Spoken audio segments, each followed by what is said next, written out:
Howdy. Well, it's Monday, August 11th into Tuesday, August the 12th. This is another edition of Time on Overtime on the Time on Overtime YouTube channel. Right on cue, there you go. I'm Rick Arsenal, live and direct from the Frank Beck Chevrolet Studio Annex. And if you haven't done so yet, as you know, the first thing I will ask you is to please get down there in the corner and smash that like and subscribe button. Been stuck on 95 for a while. I'd like to get to 100. Tell your friends, please. Uh, that seems to be my magic goal for the time being, anyways, to get to 100 subscribers. Doesn't cost you anything. It's free. Please, if you would, thank you very much.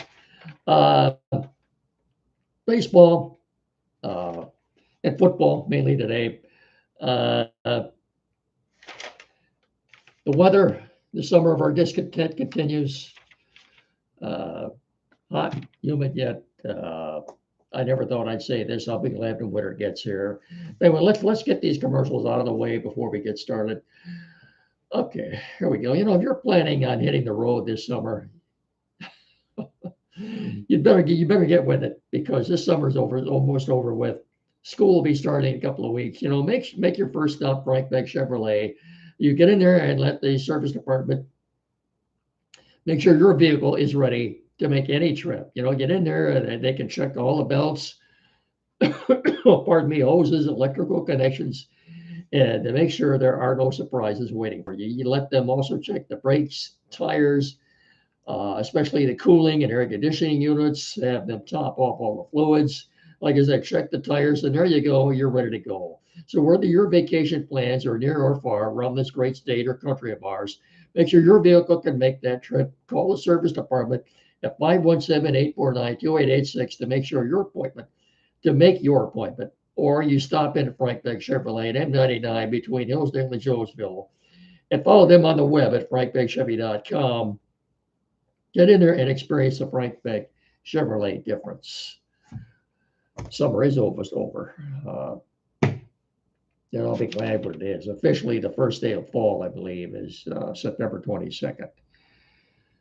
We've got about 5 weeks officially left of summer yet. And boy, who would have thought with the May as wet and cold as it was in May that the next 3 months would be absolutely sweltering, but they have been. Boy. Anyway, Chevrolet together, let's drive. Chevy Drive, Southern Michigan. And of course, Frank Beck Chevrolet is the #1 selling Chevrolet dealer in our immediate tri-state area. We're also brought to you in part by Barrett Insurance in downtown Jonesville on the corner of M99 and US 12. 517-849-1000. That's barrettins.com. Barrett Insurance, protecting your dreams. As I said, in downtown Jonesville on the corner of M99 and US 12. 517-849-1000. Barrett Insurance, protecting your dreams. That's barrettins.com. Get baseball out of the way first. Tigers with a good start, a decent start from Casey Mize yesterday. They really needed that. Beat the Angels yesterday 9-5. Riley Green had a good series. You know, in spite of everything for Riley Green, he's got 87 runs batted in right now and 27 home runs. I think he's 4th in the American League in home runs, and I think he's 2nd in RBI, just behind Cal Raleigh of the Mariners. Say what you want to about his strikeouts. His OPS is up there, and to his credit, he hasn't let what's going on at the plate affect his defense. He's still making game-saving plays in the outfield. He is an all-star, and hey, I think it's just proof positive that this is not an easy game to play. And toughest thing in the world to do was hit a round ball with a round bat. And look, he's obviously a very good athlete.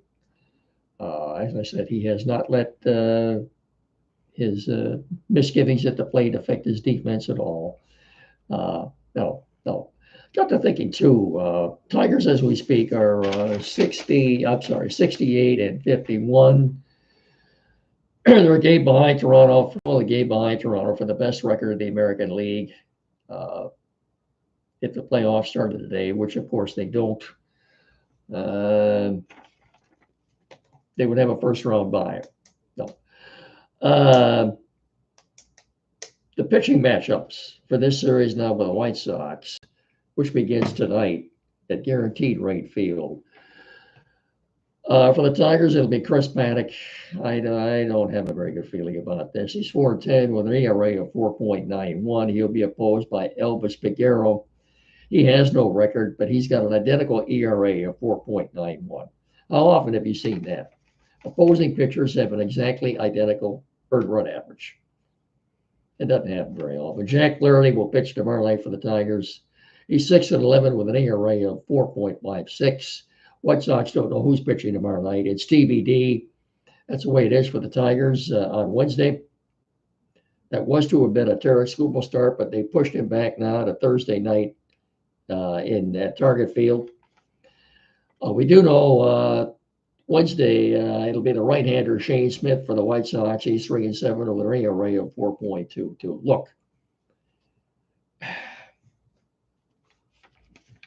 I'd like to see him sweep the White Sox because they're not very good. I apologize for the camera slipping here. I just happened to look up and see that. Let me adjust my camera here. That's better. You got to at least take 2 out of 3 here anyway. Can the Guardians keep doing what they've been doing? I don't think so. As I've mentioned before to somebody else, there are no elite teams in the American League this year. There just aren't. Things are not well in the Big Apple either. The Yankees and the Mets are both in danger of not even making the playoffs. As of right now, the Yankees are just a half a game ahead of the Guardians for that final wild card spot in the American League. And the Mets are just a game and a half up on the Cincinnati Reds for the final wild card spot in the National League. Wouldn't that be something if neither one of these New York teams made the playoffs? I know a lot of baseball fans in New York are already looking forward to the football season. You look at the Giants and the Jets, there are no certainties there either. No. I think all they have right now are to hang their hats on are probably the Rangers and the Knicks, because these are not good times for baseball or football in the Big Apple. So, what? Anything more on the Tigers? Pitching to me has been disconcerting. They're giving up a lot of home runs. Casey Mize, I said, was good yesterday, but he gave up before he exited the game. He had a 7-0 lead. He gave up a 2-run homer. Tigers had a 7-0 lead, and they still allowed the Angels with a couple of home runs to come back with 5 runs. You knew when the Tigers were 25 games over 500 and 15 and a half game lead on the Guardians. Look, they were not going to win 100 games. So right now, what are they right now? They're 68 and 51. Okay. Let's say they take 2 out of 3 from the White Sox. I think you're asking too much. Now you're 70 and 52. Okay. With what, 40 games left? You just play 500 on these last 40 games. Just go 20 and 20. You finish 90 and 72. You win the division, and you'll get a first round bye. But with this pitching the way it is now, I don't think, regardless of who they're playing, like I said, that they would get a first round bye. So that means they'll automatically be playing someone else in the American League division series. Regardless of who they're playing, I don't see them getting out of that series. Uh, that could change, but I mean, and look, the only reliable relief pitcher right now is the fella that they picked up at the deadline, Kyle Finnegan. He's been very well for them, but other than that, I don't know. Is there help? Is there help in Toledo? Alex Lang is still down there yet. Maybe he could come up and help. You know, he's still rehabbing yet. You know. Anyway, what time is the game tonight? 8:10. FanDuel, I guess. It was good to have Dan Dickerson back behind the radio mic yesterday too. But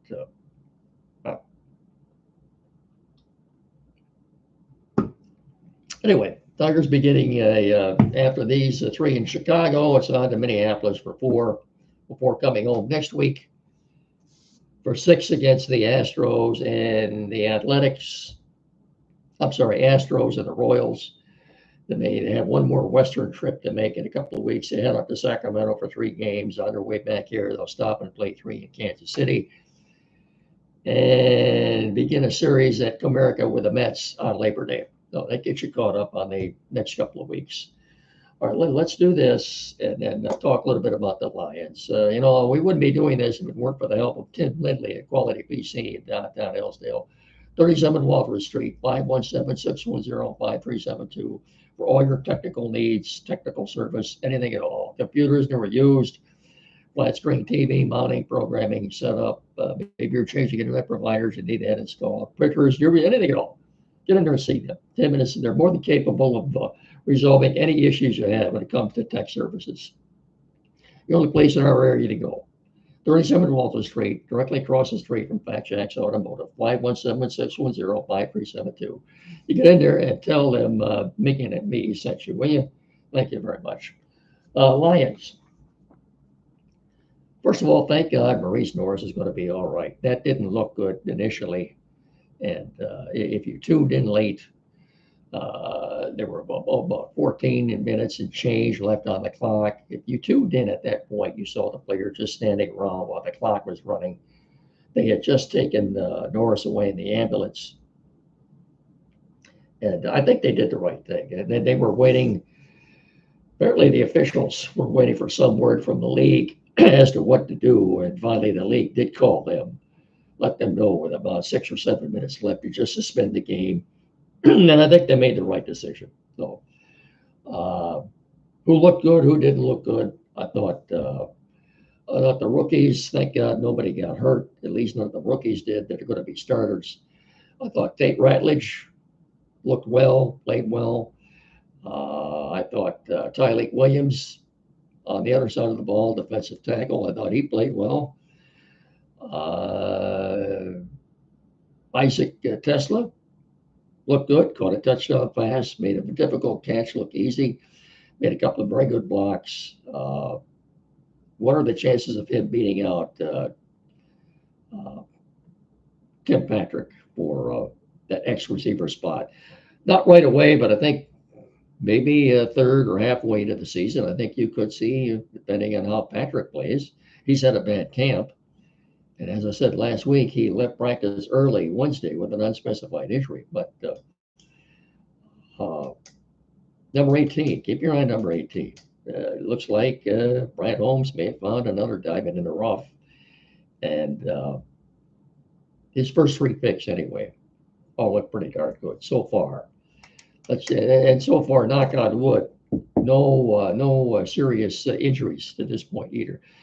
On this coming week, keep in mind on Wednesday and Thursday, they'll have joint practices with the Miami Dolphins leading up to the preseason game at Ford Field at 1 o'clock on Saturday. Then next week, it's either Wednesday or Thursday. They'll have one joint practice with the Houston Texans. Leading up to that game on that Saturday, another game, that's on the 23rd at Ford Field against the Texans. So the next 2 weeks, you've got 1 o'clock games at Ford Field. Give me something to watch on Saturday. Of course, it's on the Lion Football Network on Fox 47. Too, I wanted to say something about the new kickoff rule.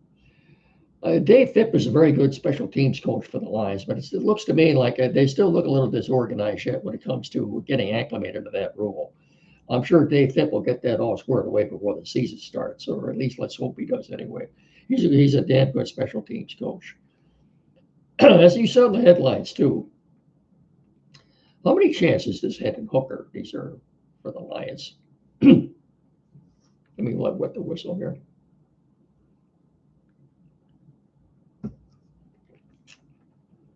He did not look good. And I don't know if Dan Campbell intended on letting him play the entire first half, but after that second fumble, he got him out of there. And Kyle Allen came in and immediately went 85 yards in 5 plays, including that long bomb down the middle, which almost hit the back judge. Long bomb down the middle to Jackson Meeks, number 83.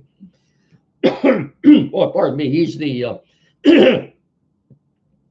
he's the nephew of Zadarius Smith.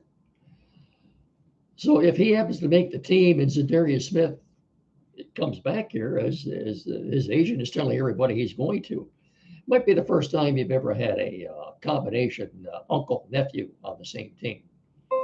Zadarius is what, 32 or 33? I think Meeks is maybe 10 years younger.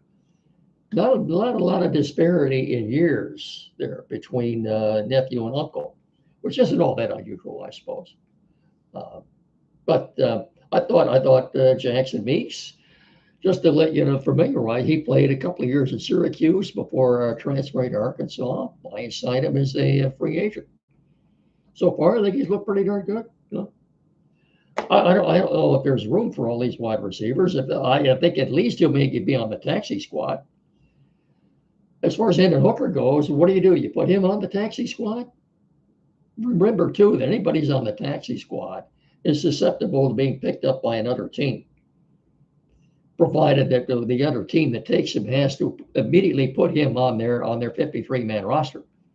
You can't pluck like a guy off of somebody's taxi squad and put him on your taxi squad.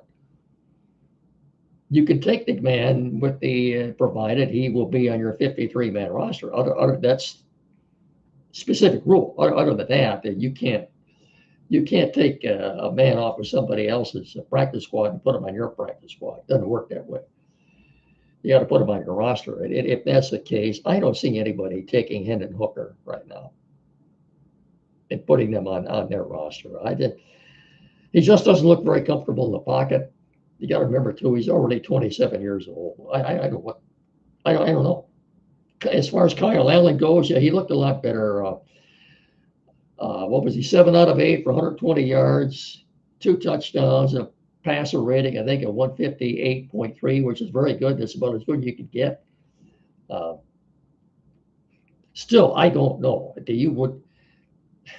I still wouldn't feel comfortable even with Kyle Allen being the backup. You got to remember too, the Browns have 5 quarterbacks. Give them a call. There are 2 or 3 of those guys I wouldn't mind having here. By the way, did you see the Shedeur Sanders comedy hour over the weekend? Walking in with his entourage. Is this what you're going to have now before every Cleveland Browns game? Is this what you're going to have before every Cleveland Browns game? You're going to cameras waiting with bated breath to see Shedeur Sanders walk in. I don't know what to tell you. I'm not a Shedeur Sanders fan. Never have been. Never been a fan of his old man's either. So that act gets pretty tiresome and sickening and in a real hurry. Anyway, a bit of an editorial here at the end. So that's going to do it. Don't forget Wednesday. I'll be back again on Wednesday, Saturday morning with Andy and Jed. Timeout here locally, WCSR 92.1 FM. So until Wednesday, I will simply bid you all a very pleasant good evening. Remember, please treat each other with respect. Thank you so much for watching and listening. Tell your friends. So until Wednesday, I'll simply say, so long, everybody. Thank you.